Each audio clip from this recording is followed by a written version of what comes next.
Итак, здравствуйте, уважаемые соратники. Начинаем наше первое занятие в Народном университете здорового образа жизни по методу Геннадия Андреевича Шичко. Курс будет посвящен коррекции зрения по методу Шичко-Бейтса. Это курс общего оздоровления и избавления от вредных привычек. От каких? Ну, в первую очередь, от лени. Кто раздражается от раздражительности, кто курит от табака, кто, не дай бог, пьет от алкоголя. Вообще этот метод универсальный и позволяет человеку не только самому восстановить и здоровье, и зрение, но и избавиться от очень многой глупости в голове, которая ему мешает жить. Фамилия моя Жданов, зовут Владимир Георгиевич. Я профессор Сибирского гуманитарно-экологического института, президент Международной ассоциации психоаналитиков. Наша ассоциация входит в широкое движение, движение за духовное физическое возрождение, движение за трезвый и здоровый образ жизни. И в рамках нашей ассоциации мы по всей стране развернули сеть народных университетов здоровья, где людям помогаем немедицинскими методами восстановить свое духовное, душевное здоровье, а вследствие этого восстановить и здоровье физическое, в том числе восстановить зрение.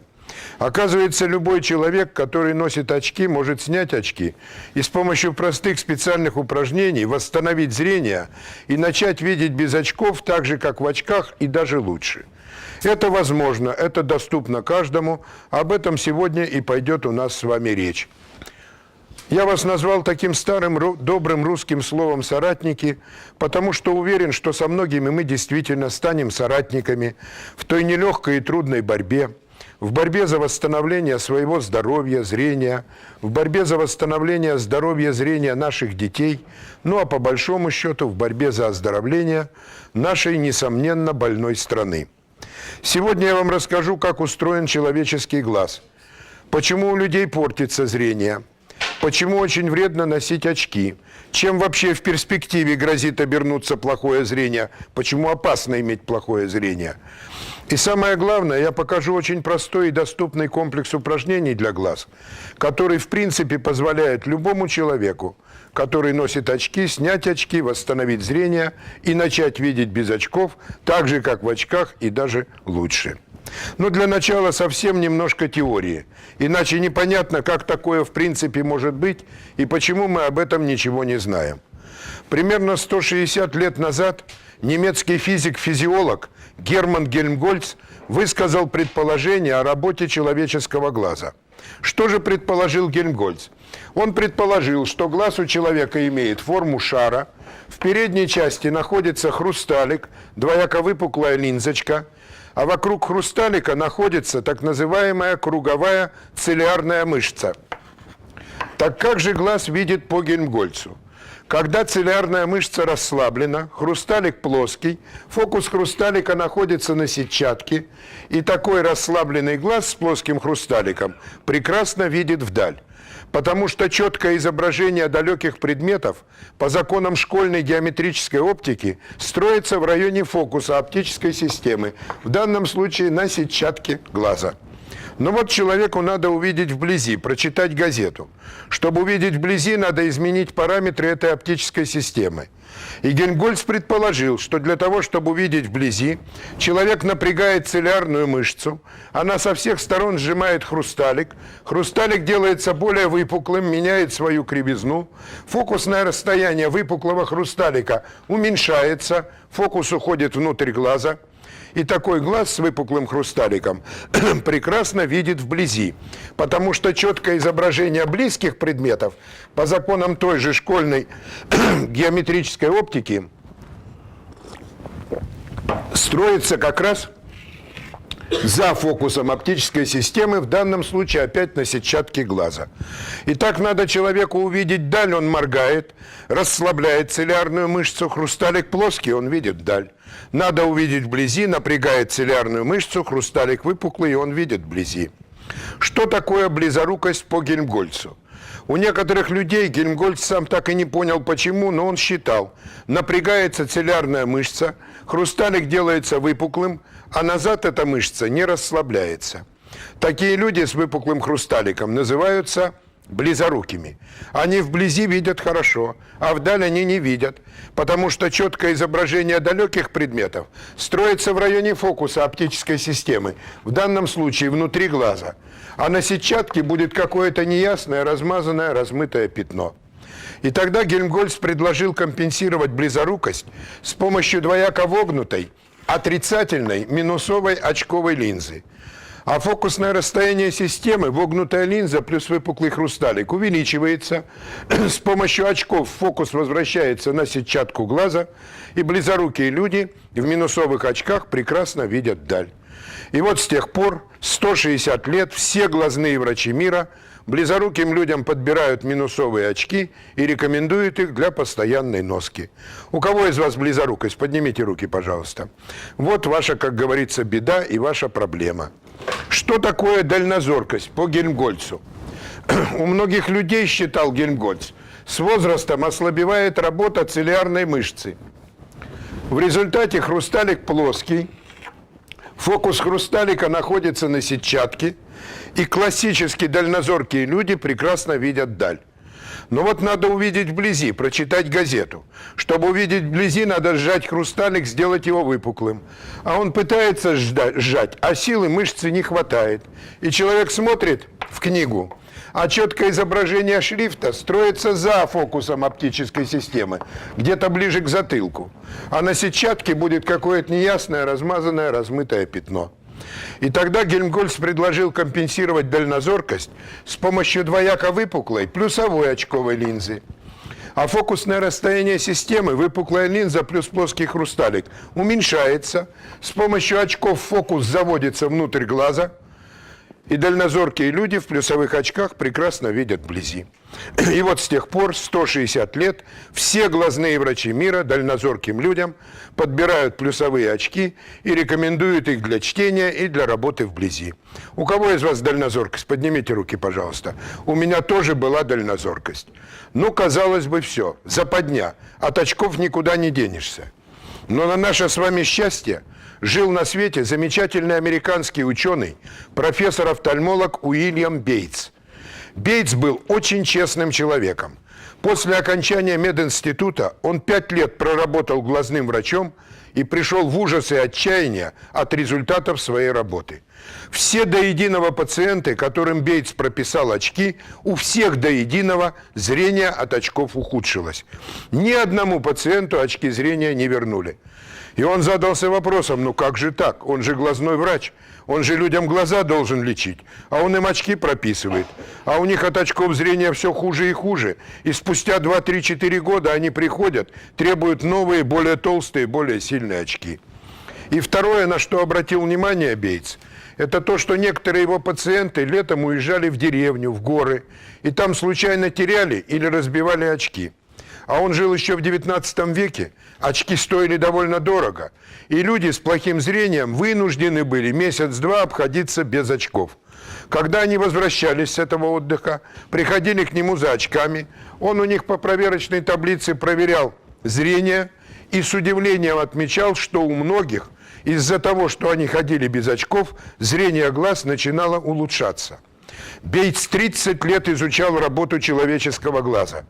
Он разработал и изготовил уникальный по тому времени прибор, который назвал ретиноскоп. С помощью ретиноскопа с расстояния до 2 метров он мог определять параметры глаза. И он смотрел, как меняется зрение у близоруких людей, у дальнозорких, у детей во время игры, у спортсменов.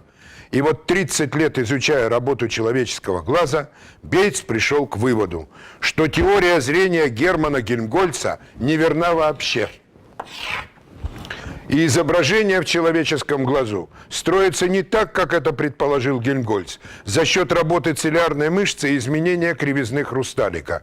А изображение в человеческом глазу строится точно так же, как оно строится в простейшем обыкновенном фотоаппарате, за счет изменения длины самого глаза. И здесь основную работу в процессе аккомодации, то есть наведения глаза на резкость, играют 6 глазодвигательных мышц. У каждого человека в каждом глазу находится по 6 глазодвигательных мышц.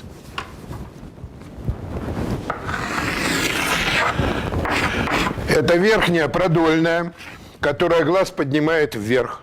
Это нижняя продольная, которая глаз опускает вниз. Внутренняя боковая продольная, которая глаз сводит к носу. Наружная боковая продольная, которая глаз уводит в сторону. И две очень важные, так называемые поперечные мышцы глаза. Верхняя поперечная, которая глаз вот так вот полукругом облегает сверху. И нижняя поперечная, которая глаз полукругом облегает снизу. Так как же человек видит на самом деле? Когда все 6 глазодвигательных мышц полностью расслаблены, глаз действительно за счет избыточного внутреннего давления принимает форму шара, фокус хрусталика оказывается на сетчатке, и такой расслабленный глаз прекрасно видит даль. Но вот надо увидеть вблизи, прочитать газету. Чтобы увидеть вблизи, надо изменить параметры этой оптической системы. И оказывается, для того, чтобы увидеть вблизи, человек делает следующее. Он еще больше расслабляет продольные мышцы и напрягает верхнюю и нижнюю поперечные, сверху и снизу сжимает свой глаз.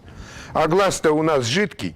За счет этого сжатия он подается, вытягивается огурчиком вперед, как объектив у фотоаппаратика выдвигается. Фокус уходит внутрь глаза, и такой вытянутый вперед глаз прекрасно видит вблизи.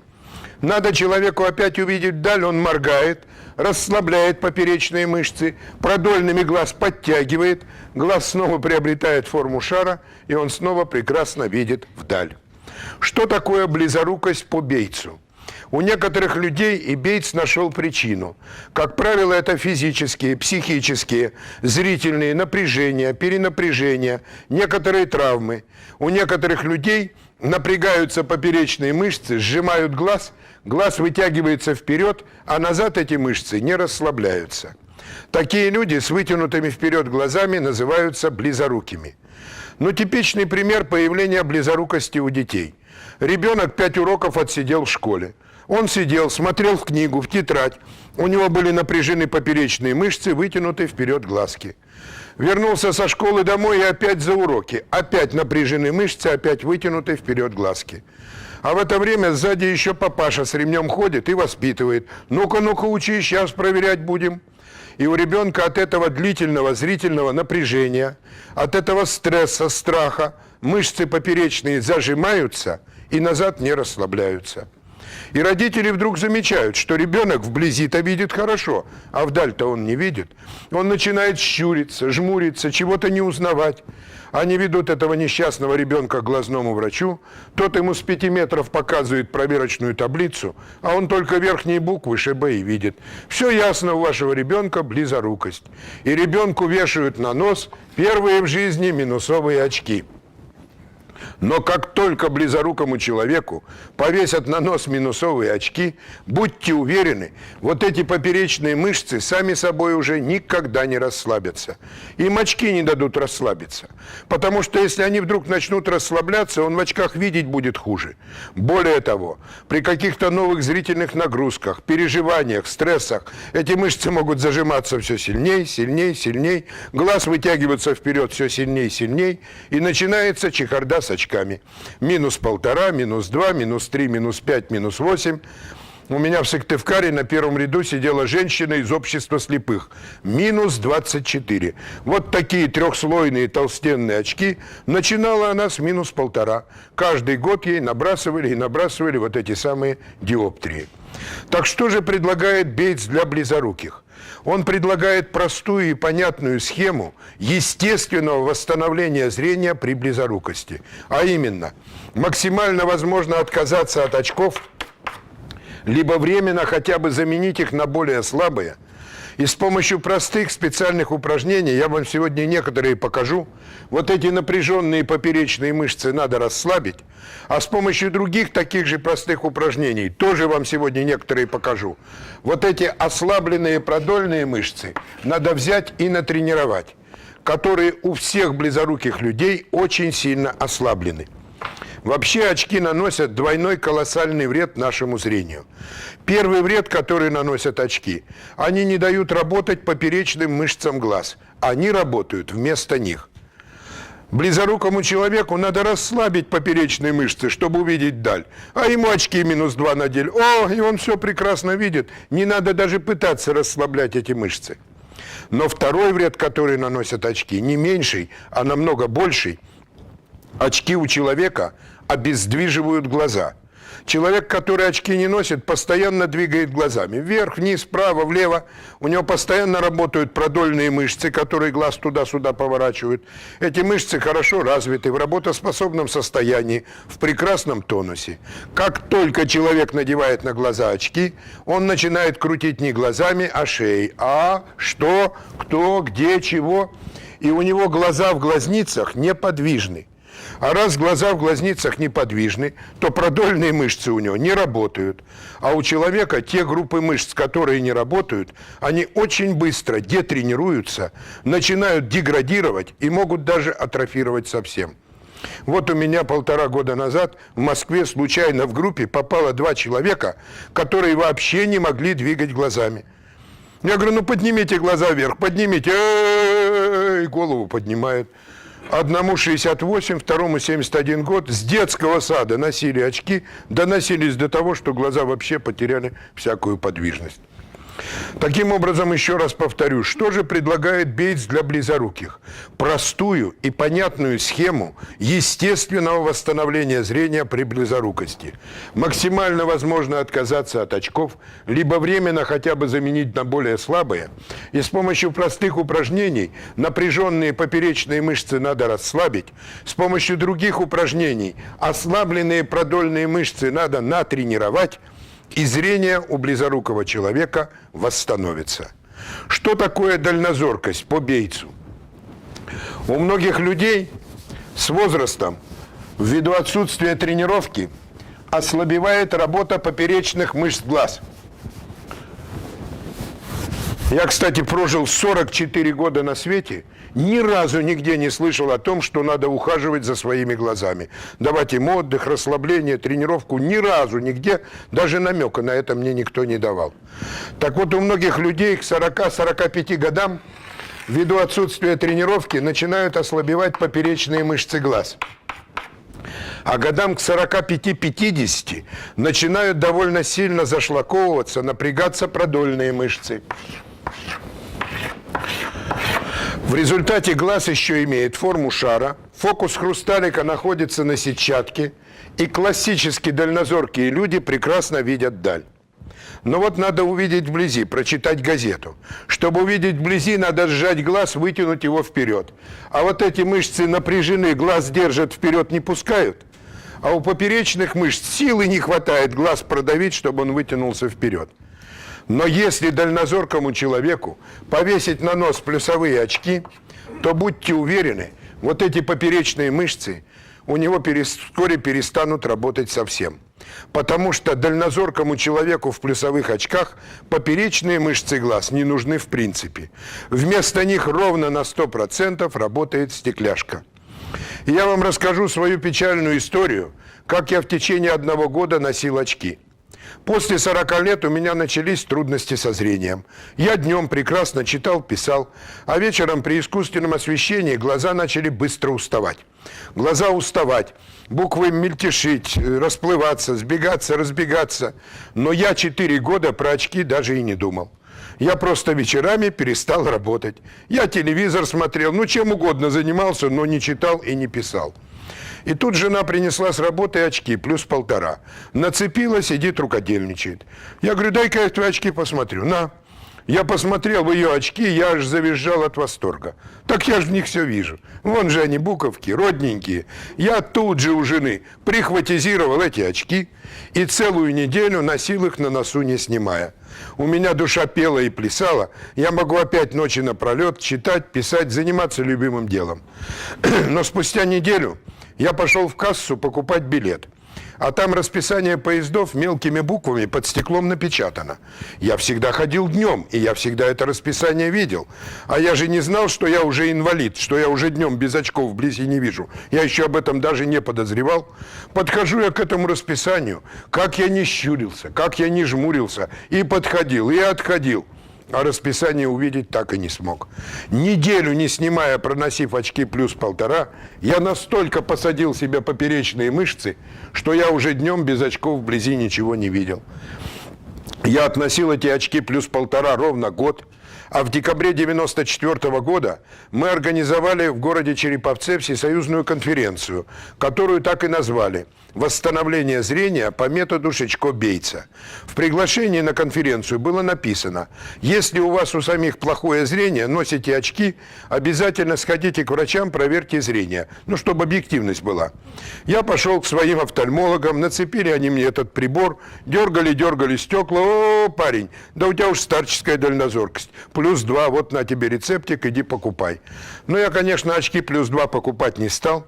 Приехал в Череповец, 5 дней занимался, без очков вблизи ничего не видел. А на 6-й день занятий, после специальных очень мощных упражнений, восстанавливающих работоспособность поперечных мышц, они у меня снова сжали глазки, глазки вытянулись вперед, и я своими глазами без очков увидел мелкий шрифт. И вот с тех пор я очки больше уже никогда не надевал и не надену вовсе. Так что же предлагает Бейтс для дальнозорких? Он предлагает простую и понятную схему естественного восстановления зрения при дальнозоркости. А именно, максимально возможно отказаться от очков, либо временно хотя бы заменить их на более слабые. И с помощью простых специальных упражнений, сегодня покажу, вот эти напряженные продольные мышцы надо расслабить, а с помощью других таких же простых упражнений, вот эти ослабленные поперечные мышцы надо взять и натренировать. И глаз снова начнет работать, как хорошо смазанный фотоаппарат. Сжиматься, вытягиваться вперед, видеть вблизи, возвращаться назад, делаться круглым шариком и прекрасно видеть вдаль. Третье расстройство зрения, которое исправляется по методу Бейтса, называется косоглазие. Причина косоглазия очень проста. Как правило, у детей в результате испуга или травмы в момент испуга напрягается какая-то продольная мышца глаза. Ну, например, в момент испуга напрягается внутренняя продольная мышца правого глаза, а наружная, наоборот, растягивается. В результате левый глаз смотрит прямо, а правый косит вовнутрь. Что предлагает ортодоксальная медицина? Простой путь — операцию. Эту мышцу напряженную разрезать, растянуть, а эту ушить, подшить и повернуть глаз на место. Бейтс был категорический противник любых операций на мышцах глаз. И он предложил простую и понятную схему естественного устранения косоглазия. А именно, с помощью простых упражнений вот эту напряженную внутреннюю мышцу надо расслабить, а с помощью других таких же простых упражнений вот эту наружную ослабленную надо взять и натренировать. И мышцы сами поставят глаз на место. У меня за эти 9 лет огромный опыт помощи взрослым косоглазым людям. И вы знаете, когда взрослый человек по методу Бейтса убирает косоглазие, вот почти со всеми происходило нечто вроде истерики. Вот у меня в Омске приходит женщина на курсы, 36 лет. Мощнейшее внутреннее косоглазие правого глаза. Владимир Георгиевич, возьмете на курсы? Я говорю, ну, конечно, возьму. Она говорит, было 2 операции, не помогло. Я говорю, ну что ж, жалко, что были операции. Резанные мышцы труднее восстанавливать, чем мышцы нерезанные. Но, говорю, у меня люди и с резанными мышцами тоже восстанавливали, убирали косоглазие. Правда, правда. Но она, конечно, работала просто самозабвенно. И вы знаете, на 6-й день занятий ей, наконец, удалось расслабить вот эту мышцу. А за 6 дней она довольно хорошо подтренировала ту, которая была слабая. И после очередных специальных упражнений для косоглазых она руки от лица отнимает, сидела на 2-м ряду, я смотрю, у нее оба глаза смотрят прямо. Я ей говорю, в зеркальце посмотритесь. Она достает зеркальце, глянула на себя. От неожиданности испугалась и вскрикнула. Ой! И глаз опять косой, и улетел глаз вовнутрь. Она говорит, так а он же прямо смотрел.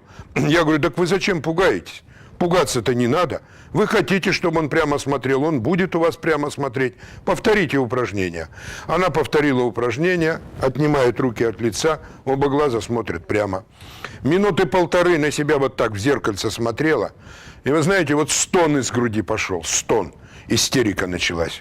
Женщине 36 лет. Сколько себя помнит, всю жизнь ходила в черных очках, чтобы не видели, что она косая. Если очки снимала, кривила глаз, чтобы не видно, что он косой. 2 операции не помогло. Замуж она ни разу не вышла. Ну, полная в жизни трагедия из-за косого глаза. Оказывается, все так просто. Напряженную мышцу расслабить, слабую натренировать, мышцы сами ставят глаз на место. Особенно быстро восстанавливается зрение у детей. Дело в том, что у детей глазки растут, мышцы у них эластичные, не зашлакованные. Как только дома родители по этой программе с детьми начинают заниматься, вот прямо днями видно, что ребенок видит все лучше, лучше и лучше.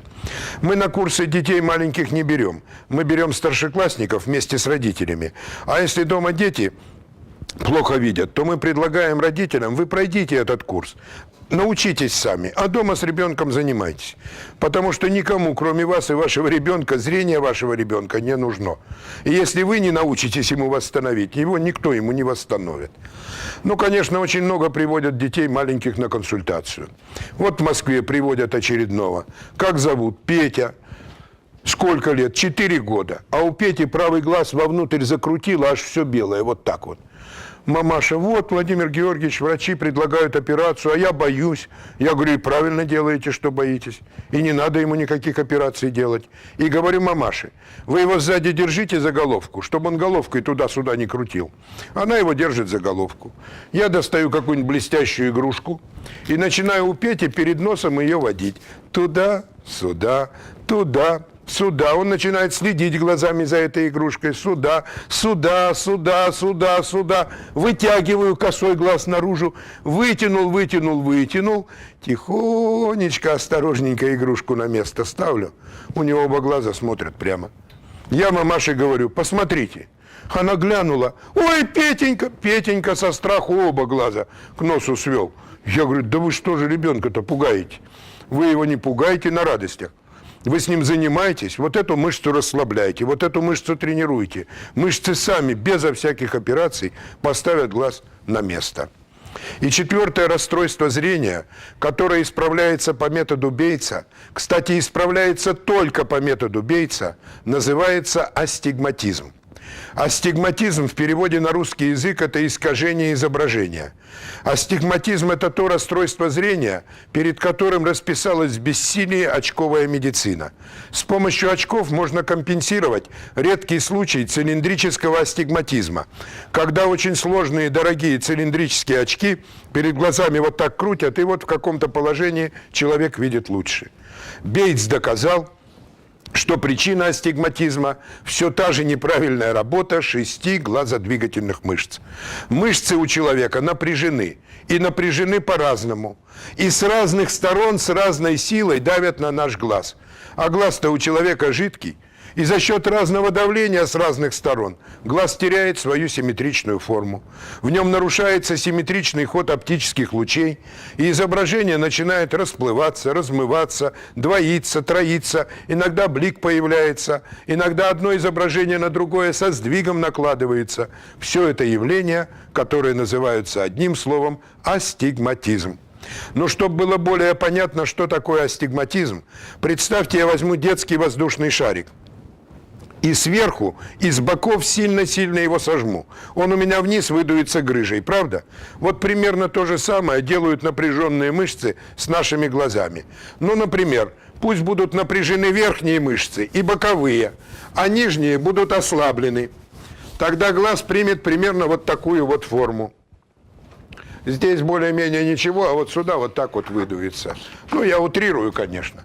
Ясно, что в таком глазу хорошего изображения вы не получите. Оно будет расплываться, размываться, все что угодно искажаться.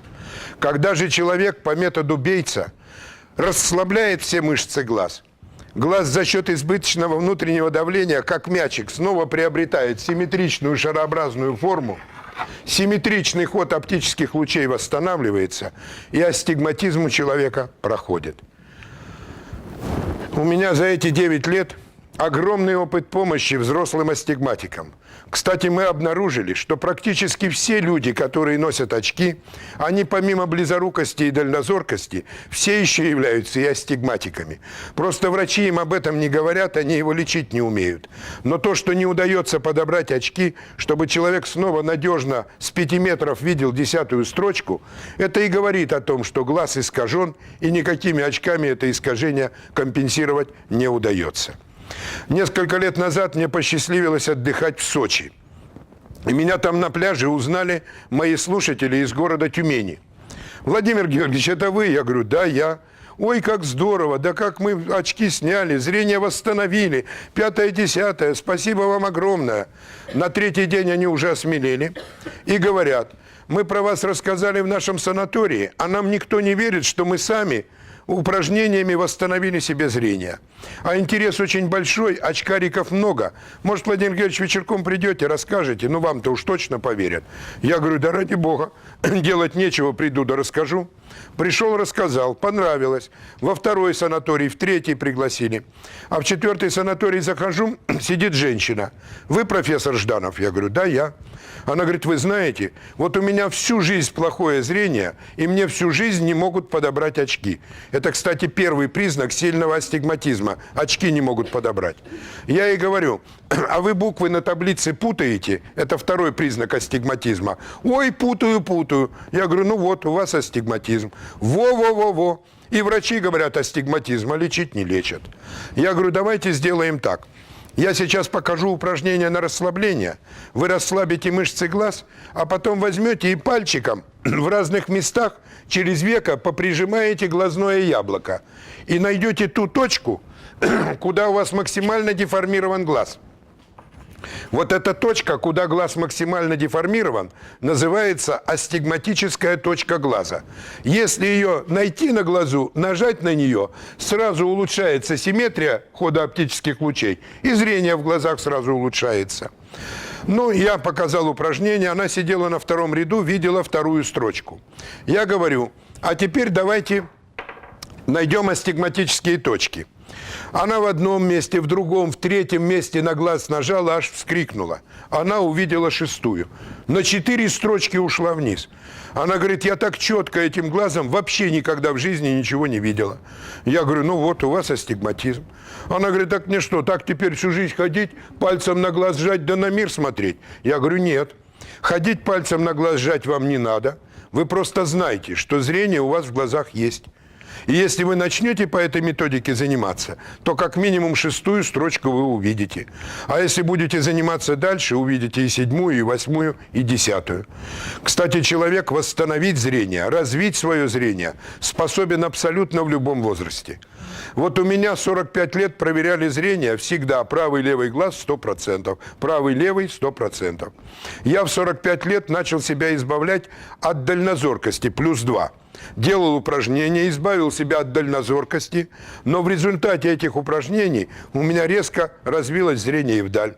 У меня сейчас правый глаз вдаль видит 200%, а левый 150%.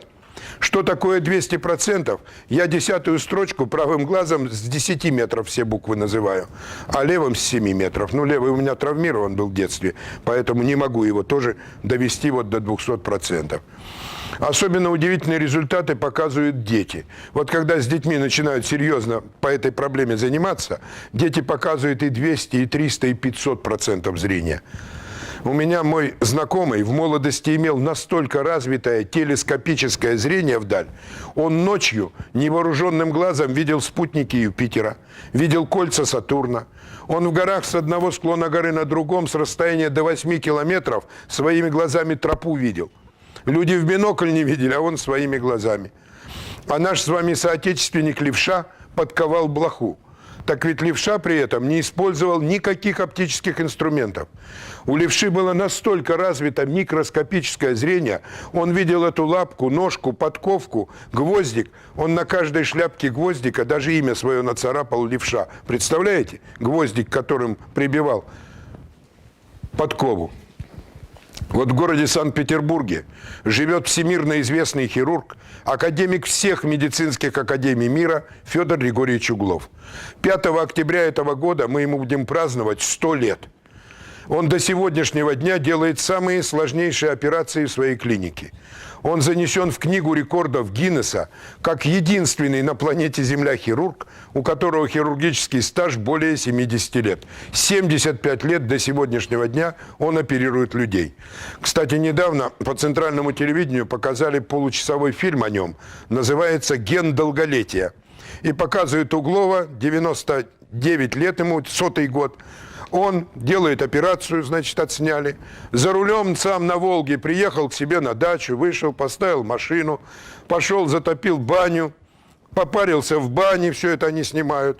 Вышел, облился холодной ледяной водой, снег тут почистил. То есть человек живет нормальной, совершенно полнокровной жизнью. Так вот, Углову в 41 год нацепили очки плюс 1,5, а в 45 лет плюс 2,5. И 50 лет своей жизни он читал, писал, делал операции в очках плюс 2,5. 4 года назад президент Белоруссии Лукашенко в Минске организовал республиканскую конференцию с таким названием «Трезвость и здоровый образ жизни. Стратегия будущего Республики Беларусь». И на эту конференцию из Российской Федерации пригласили Углова из Санкт-Петербурга и меня из Новосибирска. Ну, днем мы участвовали в работе конференции, а вечером я проводил показательный курс восстановления зрения, недельный курс, но своих белорусских коллег обучал этой методике.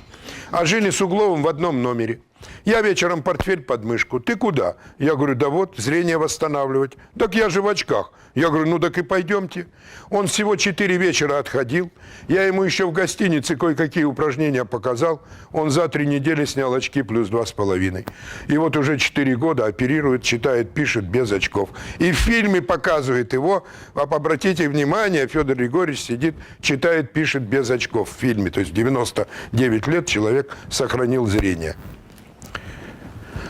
Вот 1,5 года назад мы с ним встретились с Угловым в Севастополе. Там проходил... Он не главный, он хирург. Он хирург. Мы встретились с Угловым в Севастополе. Там проходил международный семинар по здоровому образу жизни. Его с женой туда пригласили. Он меня увидел, аж на шею бросился. Владимир Георгиевич, да где же вы столько лет-то были? Вы же не представляете, какая-то каторга хирургу делать операции в очках. Ведь это пот заливает, надо протирать, вытирать. Я, говорит, молодость просто вторую вспомнил. Таким образом, если подытожить все, что я вам здесь сегодня рассказал, американский профессор-офтальмолог Уильям Бейтс в 1901 году, 103 года тому назад, опубликовал научную работу, в которой доказал, что все 4 расстройства зрения связаны у человека с неправильной работой 6 глазодвигательных мышц. Какие-то мышцы чрезмерно напряжены, а какие-то чрезмерно ослаблены. В результате у одних возникает близорукость, у других дальнозоркость, у третьих косоглазие, и почти у всех возникает астигматизм. Более того, Бейтс разработал систему упражнений, которая позволяет напряженные мышцы расслабить, слабые натренировать и зрение у человека восстановить. Основу этих упражнений он позаимствовал у североамериканских индейцев. У индейцев была разработана многотысячелетняя культура развития сохранения зрения у мальчиков, юношей, мужчин, у воинов. И Бейтс подсмотрел, индейцы постоянно делают какие-то упражнения с глазами. Он вник в суть этих упражнений, как профессор-офтальмолог понял их назначение и разработал вот этот свой метод. 3 года назад мы отпраздновали 100 лет методу Бейтса. И встает, конечно, совершенно законный вопрос. А почему мы-то об этом почти ничего не знаем? Ну почему бы вам, Владимир Георгиевич, вот таким простым русским, сибирским языком в программе «Здоровье» по центральному телевидению не выступить, не рассказать, не показать бы людям эти упражнения? Под этим, как ни странно, есть 3 очень веские причины. Первая причина – денежная. Ежегодная прибыль от продажи очков, контактных линз и операций на глазах превышает 50 миллиардов долларов. Это только чистая прибыль. Вот эти вот 50 миллиардов долларов 100 лет не дают возможности научной истине пробиться к потребителю, который от незнания этой истины настолько страдает, что многие даже и слепнут. Вот эту лекцию о зрении, в которой нет никакой политики, кроме упоминаний про президента Лукашенко, и про академика Углова с борьбой за трезвость.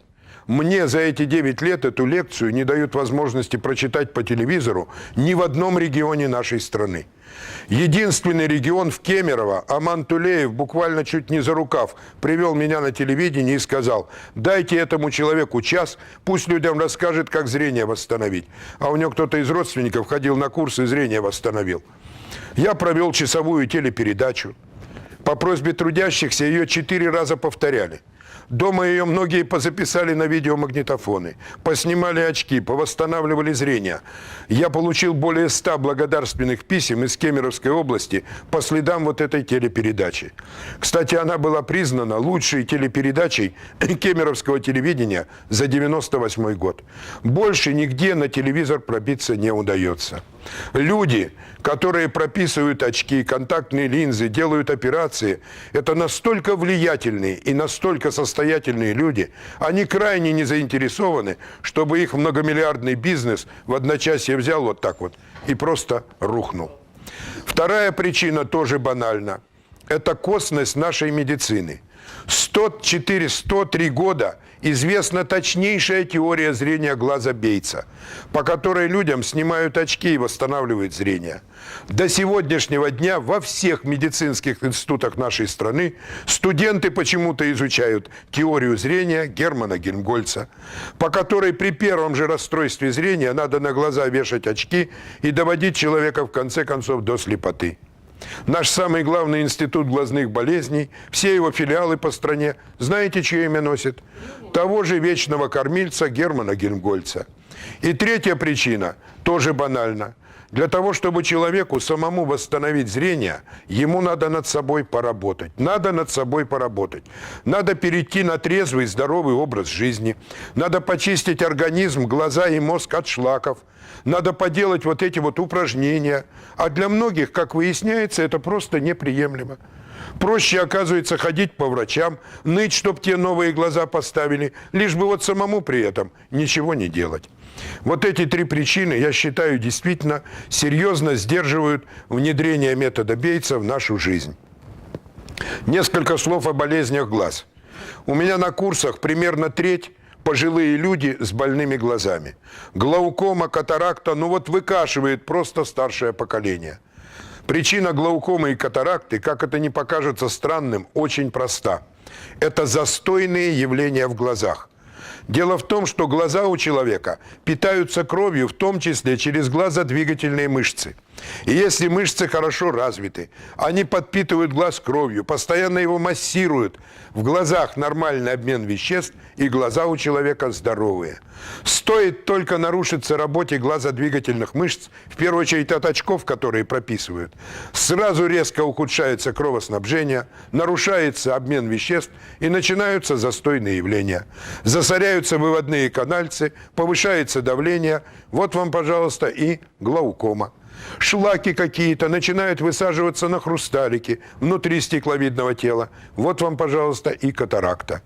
И когда ко мне приходит на консультацию очередная бабушка и говорит: доктор, врач сказала, начальная катаракта, жди, пока созреет. Меня от этих слов колотить начинает. Ну что значит? Ну жди, пока созреет.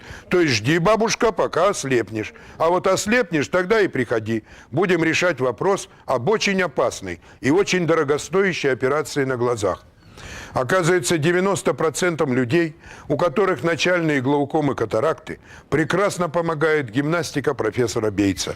Человек начинает делать упражнения, восстанавливает работоспособность мышц, улучшает кровоснабжение глаза, восстанавливает в глазах обмен веществ, и эти застойные явления начинают рассасываться сами собой. У меня за эти 9 лет огромный опыт помощи людям, которых врачи приговорили к операциям и даже к полной слепоте. Но самый яркий пример – родная мама. У меня мама инвалид по диабету. Я когда первый раз уехал в командировку на месяц в Москву, сразу после моего отъезда у нее началась взрывная катаракта. Она вдруг в течение недели перестала читать, видеть телевизор и узнавать родных и близких. Вызвали врача с участка. Та ее как только увидел: ну, что вы хотите, 8-й десяток, диабет, это все, это слепота. Медицина бессильна. Ни про какие операции думать не думайте, так сказать, тут не заживет ничего. Ну вот нате капельки покапайте, но все это бесполезно. Я возвращаюсь через месяц, мама не видит. Я говорю: мам, тебе эти капли помогают? Она говорит: нет. Я говорю: мусоропровод выбросили. И я ей говорю: перед каждым приемом пищи, перед завтраком, обедом и ужином пей и капай прополис и делай вот этот простейший комплекс гимнастику для глаз. А почему именно перед едой? Дело в том, что перед едой у человека кровь голодная. А голодная кровь обладает важным физиологическим свойством. Она из клеток и из органов на себя шлаки забирает. На этом, кстати, основан принцип лечебного голодания. У меня мама очень обязательный человек.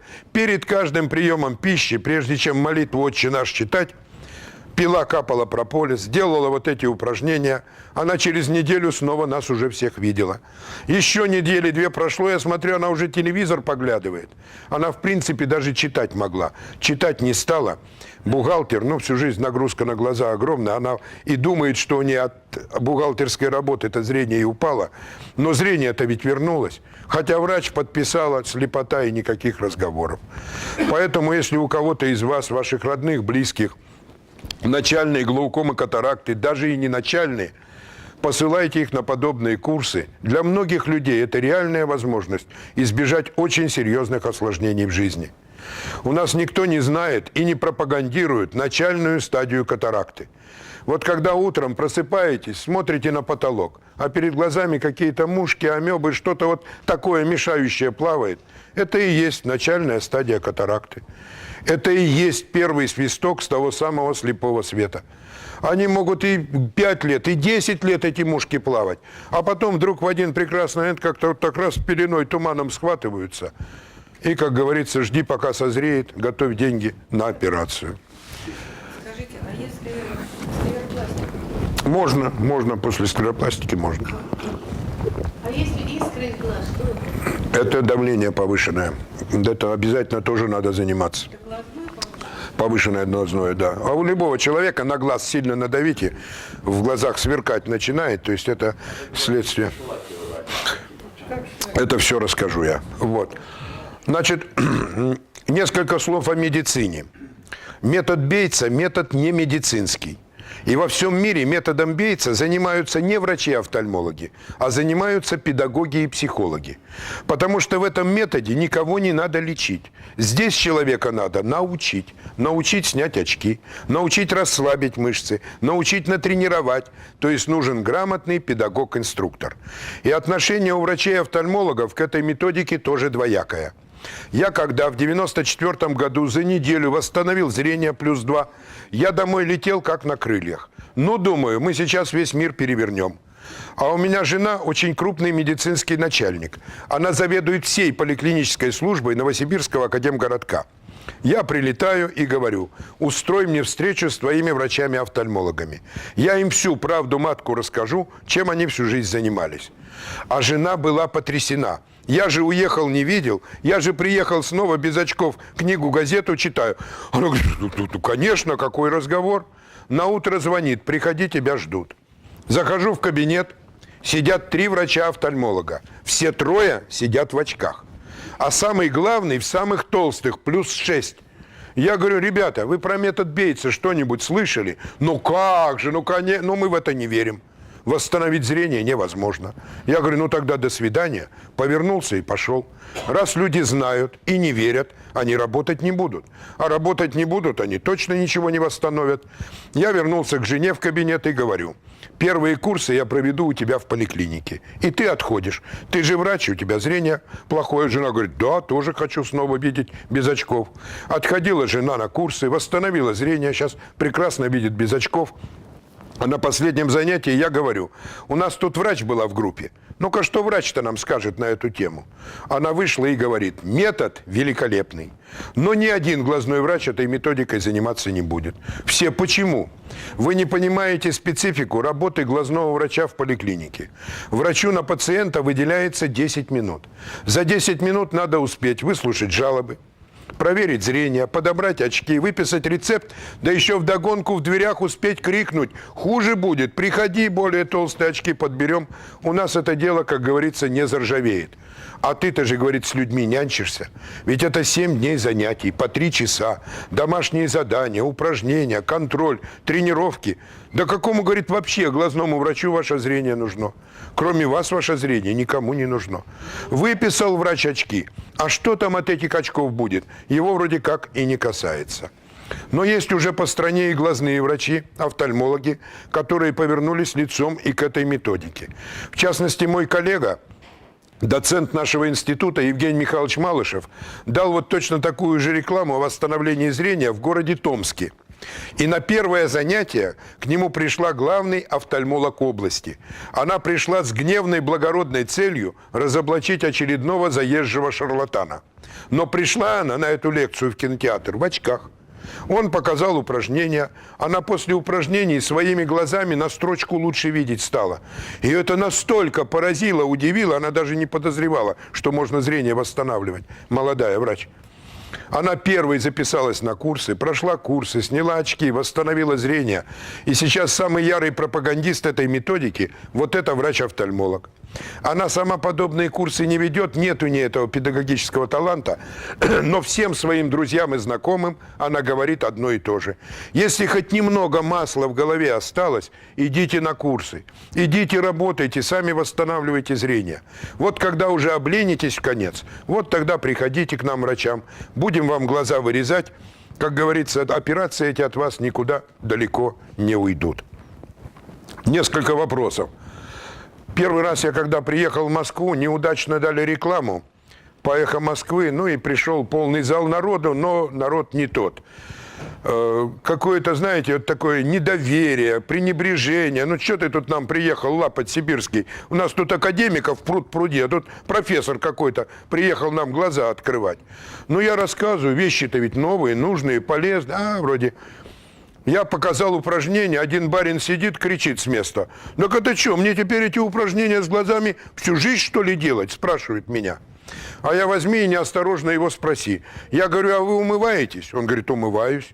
Я говорю, а сколько вы еще собираетесь умываться? Ну, сколько? Ну, 2-3 дня и хватит. Это с ума сойти. Вот этот человек всю жизнь умывается. Он говорит, не понял юмора. Я говорю, ну вы в баню ходите? Он говорит, хожу. Я говорю, когда? По субботам. Сколько? Часа 4. Я говорю, так пора прекращать. Человек каждую субботу 4 часа тратит, по баням ходит. И тут до него дошло. Глаза-то, ну это ж такой же орган.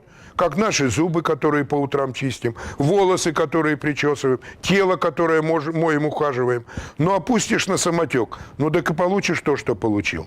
Но самое любопытное, что когда человек вот так ударными методами за несколько недель восстанавливает зрение, потом ему, чтобы поддерживать отличное зрение, специально времени выделять не приходится. Ну, стоишь на остановке, ну, нечего делать. Ну, взял, поделал упражнения с глазами. Ну, в транспорте едешь, ну, нечего же в транспорте делать. Ну, взял, поделал упражнения с глазами. А этого вот так вот хватает, чтобы всю жизнь потом иметь прекрасное зрение. Давайте мы с вами сейчас поступим так. Мы сейчас с вами проверим зрение. Потом я покажу упражнения, чтобы вы убедились, что это не просто пустые разговоры. Ну, а потом расскажу, где записаться, как говорится, что почем. Я попрошу всех, у кого в кармане есть очки, нацепите себе на нос очки. Все, у кого в кармане есть очки. Особенно те, кто в очках читает. Те, кто в очках читает, нацепите себе на нос эти очки. Очки возьмите. Возьмите. Те, кто в очках читает. Так, внимание, внимание. Те, кто в очках читает. Через те очки, в которых вы читаете, посмотрите в мою сторону. Если вы, не дай бог, видите мой силуэт, видите через эти очки, дело плохо. Дело уже плохо. У вас осложняется дальнозоркость. У вас начинает развиваться так называемая гиперметропия.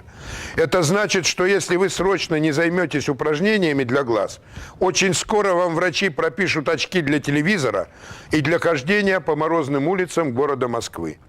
Если в тех очках, в которых вы читаете, вы дальше метра ничего не видите, все расплывается. Прекрасно. Это значит, у вас чистая дальнозоркость. Примерно 5-6 дней она у человека проходит, занимается, уже через неделю прекрасно без очков снова видит, читает и пишет. В очках, то это плохо. А если вот в очках, в которых читаете, вдаль видите плохо, это хорошо. Это значит, у вас еще глаза не запущены. Вот. Здесь все наоборот получается, понимаете? Да. То есть, если в очках, в которых читаете, вдаль не видите ничего, прекрасно, у вас чистая дальнозоркость. А если вы в очках, в которых читаете, и вдаль видите, это у вас уже осложняется дальнозоркость. Это значит, скоро вы вдаль уже без очков видеть не будете. Эти буквы чем в очках. Это еще не- Ну, это еще куда ни шло, но если вы их видите в очках, то это уже плохо. То есть у вас уже гипер... намного, чем Да, нет, но я говорю, если бы вы вообще не видели, было бы прекрасно. Уже у многих людей она осложняется. Она постепенно, потом вдруг начинает расплываться телевизор, и очки плюс 1,5 для телевизора, а плюс 3 для чтения. Это, как говорится, ваше недалекое будущее. Так, а теперь все через очки посмотрите на табличку. Посмотрите на таблицу и запомните, какую строчку вы видите в очках со своего места. Какую видите строчку? Что значит «вижу строчку»?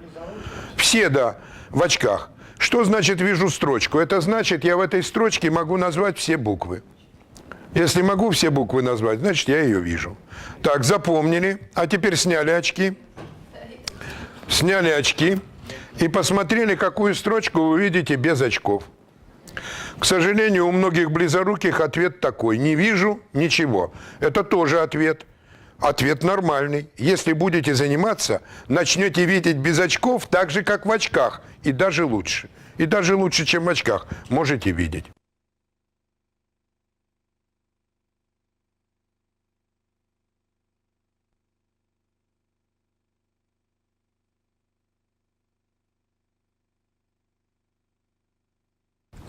Ну а сейчас я вам покажу несколько упражнений на тренировку и расслабление глазодвигательных мышц.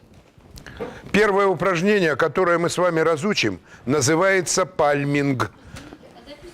Ничего не надо. Запомните все, купите все, что надо, ничего не надо записывать. Итак, первое упражнение на расслабление, которое мы разучим, называется пальминг. От английского слова пальм – ладонь. Все вы знаете, что наши ладони обладают каким-то неизвестным науке, но очень целебным излучением.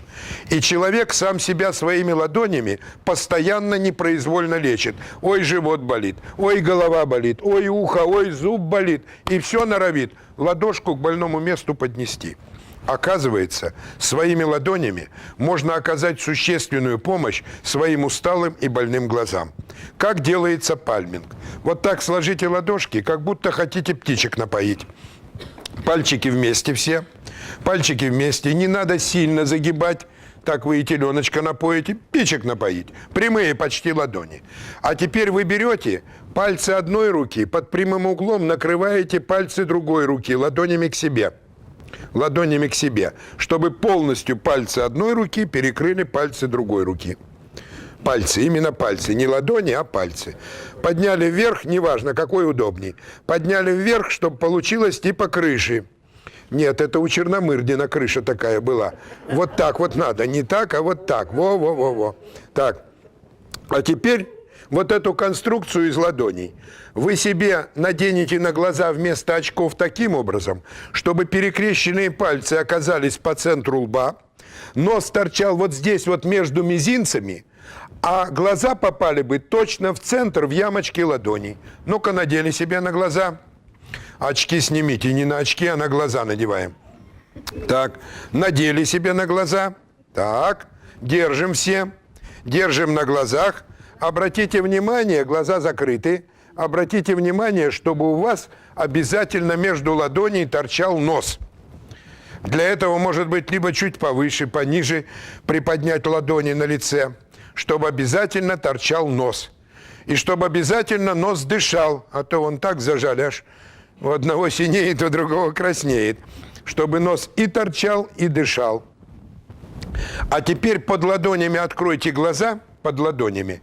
И так прижмите ладони к щекам, к носу, пошевелите ими, чтобы глаза были открыты, а свет на глаза не попадал. Вот так прижмите к щекам, к носу ладошки, пошевелите, чтобы глаза были открыты, а свет на глаза не попадал. Вот это упражнение называется пальминг. С научной точки зрения это биофорез глаз. Прогревание глаз теплом собственных ладоней. Сняли все? А сейчас я покажу, как это упражнение надо делать классически. Потерли друг от друга руки до тепла.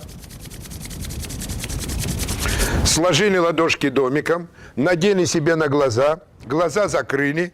А локти поставили либо на спинку впереди стоящего кресла, либо прижали к груди, либо на колени, либо на пальто, вот, ну, чтобы только не на весу локти были.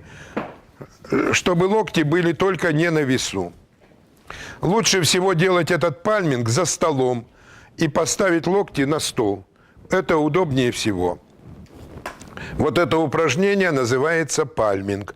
С этой минуты всякий раз, когда вы читаете, тише, я все равно, глаза закрыты.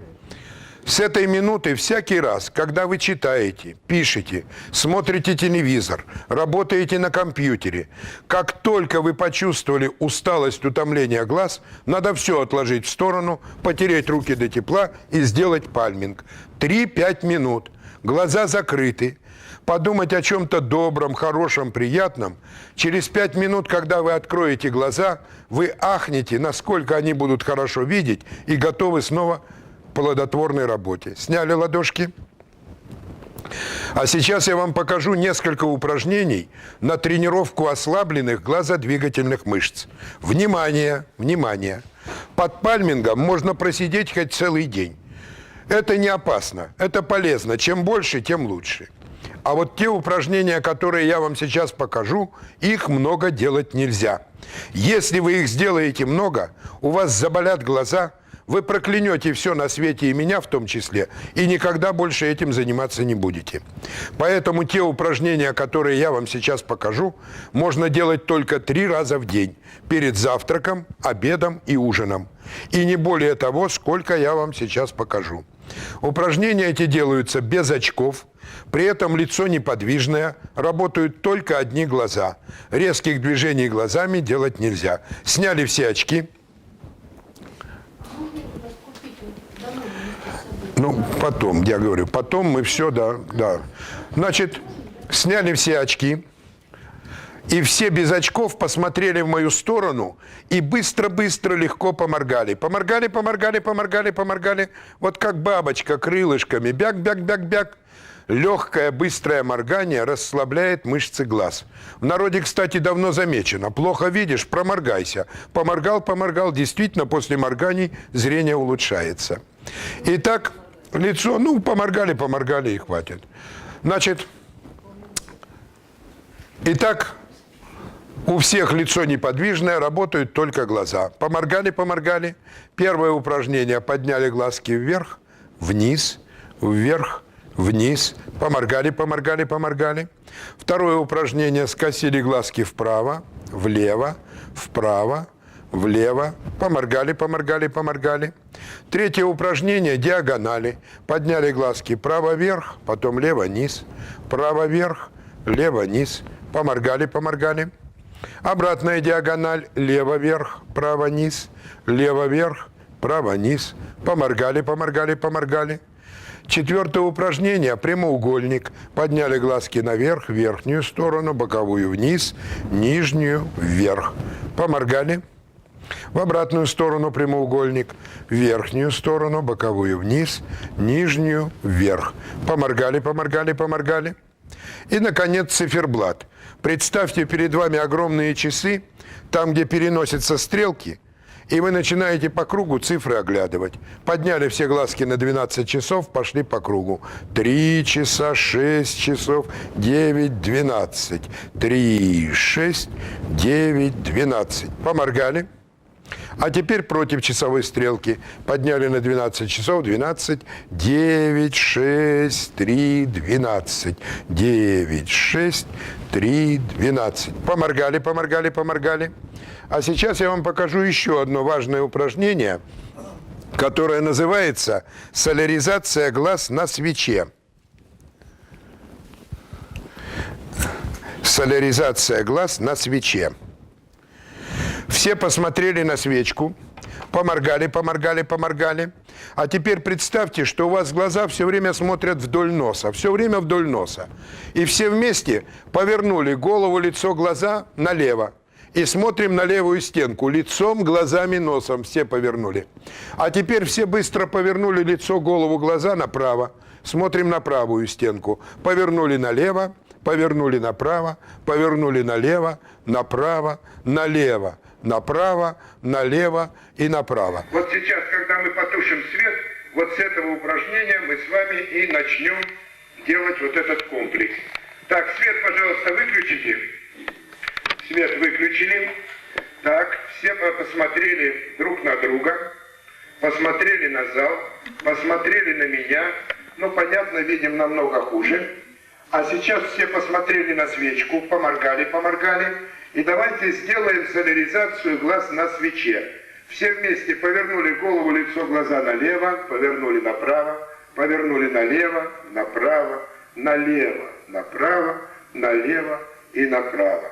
Налево, направо, налево, направо, налево, направо, налево и направо. Последний раз налево, направо, налево и направо. Потерли все руки до тепла, сложили ладошки домиком и сделали пальминг. Ладошки на глаза надели, локти поставили на спинку впереди стоящего кресла, глазки все закрыли, успокоились, расслабились, приняли все удобную позу. Начинаем наш вечерний пальминг. Начинаем расслабление мышц наших глаз. Наши глазки хорошие, наши глазки отдыхают. Будем заниматься с каждым днем, они будут видеть все лучше и лучше. Мышцы наших глаз расслабляются. И вот сейчас близорукие представили, как у них расслабляются поперечные мышцы глаз, как у них глазки снова становятся круглыми, шариками, как они будут прекрасно видеть вдаль, безо всяких очков.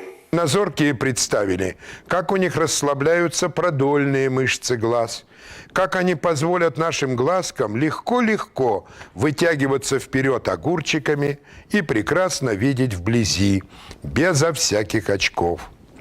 Расслабляется сетчатка наших глаз, расслабляются светочувствительные клетки, колбочки, палочки, расслабляются клетки зрительного нерва, расслабляются клетки зрительного анализатора в головном мозге. Весь наш зрительный тракт расслаблен. А сейчас у всех глаза закрыты, ладошки на носу, все сидят в удобной позе, локти обязательно прижаты, либо на чем-то стоят. Все под ладошками открыли глаза, под ладошками открыли глаза. Поморгали. И давайте под ладонями, под пальмингом сделаем упражнение, гимнастику для глаз. Поморгали. Подняли глазки вверх, вниз, вверх, вниз, вверх, вниз. Поморгали.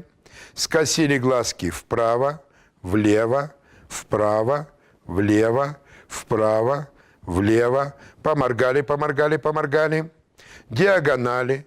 Подняли глазки право вверх, лево низ, право вверх, лево низ, право вверх, лево низ. Поморгали. Обратная диагональ. Лево вверх, право низ, лево вверх, право низ, лево вверх, право низ. Поморгали. Прямоугольник рисуем глазами, подняли глазки наверх, верхнюю сторону, боковую вниз, нижнюю вверх, верхнюю вниз, нижнюю вверх, верхнюю вниз, нижнюю вверх. Поморгали. В обратную сторону прямоугольник рисуем, подняли глазки наверх, верхнюю, боковую вниз, нижнюю вверх, верхнюю вниз, нижнюю вверх, верхнюю вниз, нижнюю вверх. Поморгали. И, наконец, циферблат. Подняли глазки на 12 часов и пошли по кругу. 3 часа, 6, 9, 12. 3, 6, 9, 12. 3, 6, 9, 12. Поморгали. И против часовой стрелки. 12, 9, 6, 3, 12. 9, 6, 3, 12. 9, 6, 3, 12. Поморгали. А сейчас глазки все закрыли, успокоились, расслабились. Продолжаем наш пальминг. Продолжаем расслабление мышц наших глаз. Для того, чтобы лучше и быстрее расслабить зрение, Бейтс придумал под пальмингом очень важное упражнение, которое назвал «приятное воспоминание». И вот всякий раз, когда вы будете делать пальминг, в этот момент надо думать о чем-то добром, хорошем, приятном, вспомнить приятную встречу, приятное путешествие, приятный отдых. Приятное воспоминание, оно очень сильно расслабляет у человека психику, мышцы лица и мышцы глаз. А расслабление – это основа метода Бейтса. Расслабление. А потом уже идет тренировка ослабленных глазодвигательных мышц.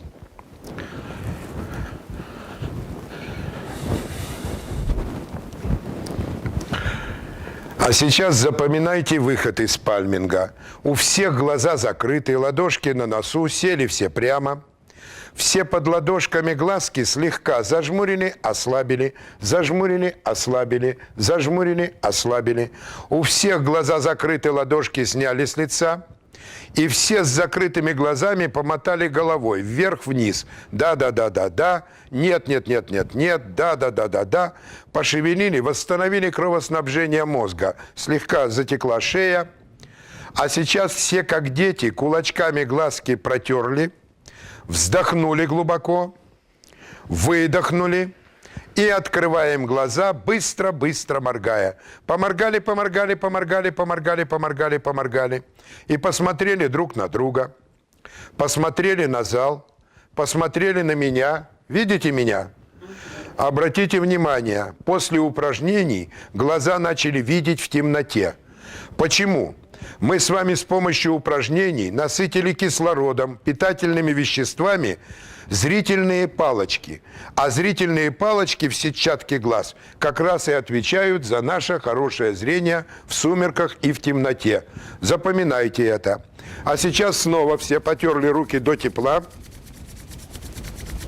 сложили ладошки домиком, надели себе на глаза, глазки все закрыли.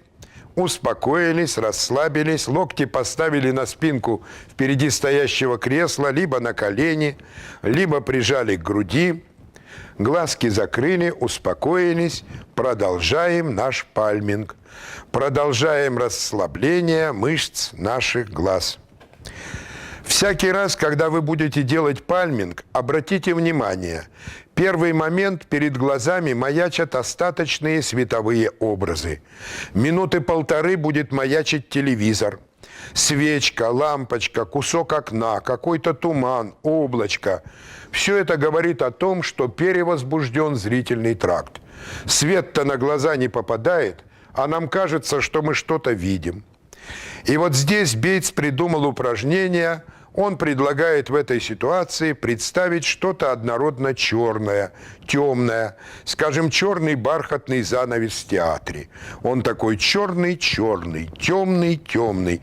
И вот гаснет свет, а он все чернее, темнее. Весь наш зрительный тракт расслабляется. И второе упражнение под пальмингом, еще более важное, называется «приятное воспоминание». Всякий раз, когда вы будете делать пальминг, надо думать о чем-то добром, хорошем, приятном. То, что расслабляет психику, мышцы лица и мышцы глаз. А расслабление – это основа метода Бейтса. Расслабление. А потом уже идет тренировка ослабленных глазодвигательных мышц. Итак, у всех глаза закрыты, все сидят, думают о чем-то добром, хорошем, приятном.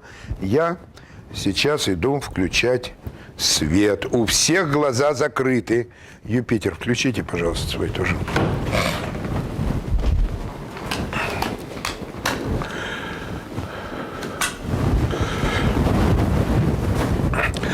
У всех глаза закрыты, ладошки на носу, все сидят в удобной позе.